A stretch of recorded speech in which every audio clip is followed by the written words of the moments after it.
Hello everyone, welcome back to our channel to আর new blog. তো এখন বেজে গেছে 6:10 আর এখন থেকে ব্লগটা স্টার্ট করছি। তো তোমাদেরকে কালকে বলেছিলাম আমরা একটা জায়গায় যাচ্ছি, কোথায় যাচ্ছি তো সেটা তোমাদেরকে চলো রাস্তায় যেতে কথা বলছি, তোমাদেরকে বলবো, এখন একটু সাসপেন্স থাক।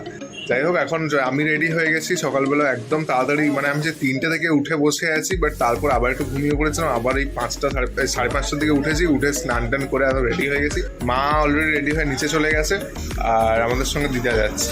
তো যাই হোক, এখন আবার তো নিচে যাই, নিচে গিয়ে সবাইকে দেখাচ্ছি। এখন ঠিক মতো করে সকাল হয়নি আর আমাদের 6:30টার সময় বাসটা আছে। তো আগের বারে যেই ডাইরেক্ট বাসটাতে গিয়েছিলাম, এবারেও সেই বাসটাতেই যাবো। তো সেই জন্যই এখানে আসা, যাতে ডাইরেক্ট বাসটা হলো সোজা চলে যেতে পারি। তো যাই হোক, তোমরা হয়তো বুঝে যাবে হয়তো কোথায় যাচ্ছে না যাচ্ছে, যারা আগে ব্লগগুলো দেখে থাকবে তারা বুঝতে পারবে, বাট তাও একটু সাসপেন্স থাক, তোমাদেরকে একটু পরেই বলছি। তো এখন চটপট নিচে যাওয়া যাক, সব কিছু নেওয়া হয়ে গেছে আর প্রায় তো 6:30 বাজতেই যায়। এখন নিচে গিয়ে একটু চাটা খাই, তারপর বাকি কথা হচ্ছে। নিচে এসে চা খেলাম আর চায়ের সঙ্গে রুটি খেলাম। তো আমি সকালে সাধারণত কিছু খাই না, বাট অতটা বাসে যাবো তো সেই জন্য আমরা কিছু একটা খেয়ে নিই। তো সেই জন্য এই যে মা আর দিদা এই যে রেডি হয়ে বসে আছে আর আমিও রেডি হয়ে বসে আছি। আমরা বাসের অপেক্ষা করছি কখন আমাদের বাস আসবে।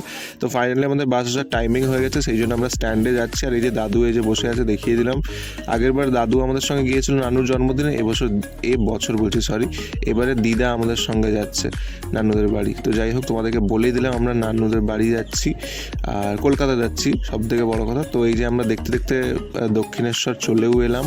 তো দক্ষিণেশ্বরে তোমাদেরকে মায়ের মন্দিরটা দেখিয়ে দিলাম, ওখানে তো যেতে পারলাম না, দূর থেকেই দেখে নিলাম মায়ের মন্দির। আর তার মিডলে আমাকেও একটু দেখিয়ে দিলাম। তো যাই হোক, এই বাসটা ডাইরেক্ট হওয়ার জন্য একটাই সুবিধে, কোনো গাড়ি চেঞ্জ করতে হয় না, একদম ডাইরেক্ট কলকাতায় পৌঁছে যাওয়া যায়। আর এখন এই যে আমরা বাগবাজারে অলরেডি এসে গেছি, এসে এখন দাঁড়িয়ে আছি, বাসটা জাস্ট স্ট্যান্ড করলেই আমরা নেমে যাব। আর কলকাতায় আসলে আমার একটা আলাদাই একটা এক্সাইটমেন্ট কাজ করে মনের মধ্যে। যাই হোক, ছোটবেলা থেকে তো এখানেই সেটেল হবো বলে একটা প্ল্যান ঠিক করেছি। তো দেখা যাক সেটা কখন হয় কি হয়, সেটা বলে লাভ নেই। তো এখন আমরা নামবো, বাগবাজার এলেই বাস একদম খালি হয়ে যায়, আমরাই লাস্টে মানে থাকি বাসের মধ্যে। যাই হোক, বেশ ভালোই লাগে, বেশ ফাঁকা ফাঁকা বাসে।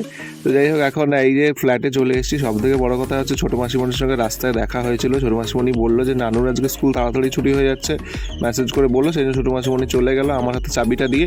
তো আমি এই যে ফ্ল্যাটের চাবিটা খুললাম, এখন খুলে এখন রুমে গিয়ে বসি, ব্যাগ ট্যাগ রাখি। থেকে বড় কথা, আজকে বাইরে যা মারাত্মক গরম, বাসে বসেছিলাম কিছু মনে হচ্ছিল না, বাট বাইরে বেরোতেই বুঝতে পারলাম। এসে গেছি আর তোমরা তো দেখতেই পেলে, তোমাদেরকে বললাম কোথায় এসেছি। আবার ছোট মাসিমণির বাড়িতে চলে এসেছি, মানে ব্যাক টু ব্যাক কলকাতা, দুবার কলকাতায় চলে এলাম। তো আসার কোনো প্ল্যান ছিল না, এটা সাডেন প্ল্যান হয়েছিল যে আজকে আসবো, একটু আমাদের মানে কি একটা কাজ আছে, তো সেই জন্য। তো যাই হোক, আর তারপর নানুর সঙ্গে একটু দেখা করতে, তো সেই জন্য এলাম। নানুর স্কুল তো 11টায় ছুটি হয়, বাট আজকে 9:30টায় ছুটি হয়ে যাচ্ছে। তো সেই জন্য মাসিমণি গেছে, কারণ নানুকে আনতে বলছিল আমাকে যেতে, বাট আমি বললাম না থাক, আমি ওখানে যাই, আমি গিয়ে দরজাটা খুলে বসি, নানু আসলে আমি ওকে সারপ্রাইজ দেবো একদম। এই যে প্রচুর অবস্থা, কিন্তু এমন গরম পড়ে গেছে, আর কলকাতায় আসতে আরো বেশি গরম লাগছে, বাসে যখন বসেছিলাম তখনই গরম লাগছে।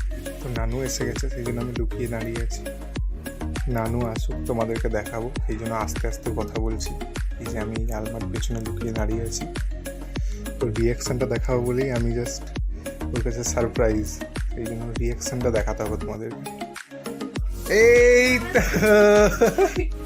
কি রে, তুই জানিস আমি আসবো? জানিস কে বললো তোকে? হ্যাঁ, কখন মাসি বললো? মাসি কালকে? আমি বলতে হবে না বলেছিলাম, ঠিক বলে দিয়েছি। যাই হোক, তোমরা দেখতে পেলে যে নানুকে সারপ্রাইজ দেবো বলে ভেবেছিলাম, বাট নানুই আমাকে সারপ্রাইজ করে দিল, আগে থেকেই জানে যে আমি আসছি।